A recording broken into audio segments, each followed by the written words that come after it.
আমরা প্রায় 200 জন শহীদের পরিবারকে এই আর্থিক অনুদান। বৈষম্য বিরোধী ছাত্র আন্দোলনের অন্যতম সমন্বয়ক ও জাতীয় নাগরিক কমিটির মুখ্য সংগঠক সার্জিস আলম বিবাহ বন্ধনে আবদ্ধ হয়েছেন। জানা যায়, সার্জিস আলমের স্ত্রী একজন কোরআনের হাফেজা এবং সবসময় পর্দা মেনে চলেন। পারিবারিক সিদ্ধান্ত অনুযায়ী তার নাম প্রকাশ করা হয়নি, তবে জানা গেছে তিনি এক ভাই ও এক বোনের মধ্যে সবার বড়।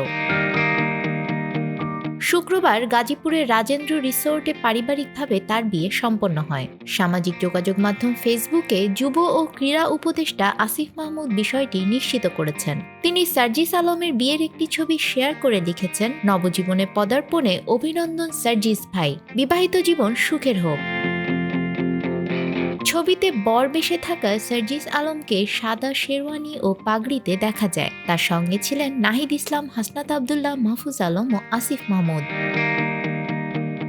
সার্জিস আলমের শ্বশুর ব্যারিস্টার লুৎফুর রহমান বরগুনা সদর উপজেলার গৌরীচন্না ইউনিয়নের লাকুরতলা গ্রামের বাসিন্দা। পেশাগত কারণে তিনি স্ত্রী ও সন্তানদের নিয়ে রাজধানীর শাহজাহানপুর এলাকায় বসবাস করেন।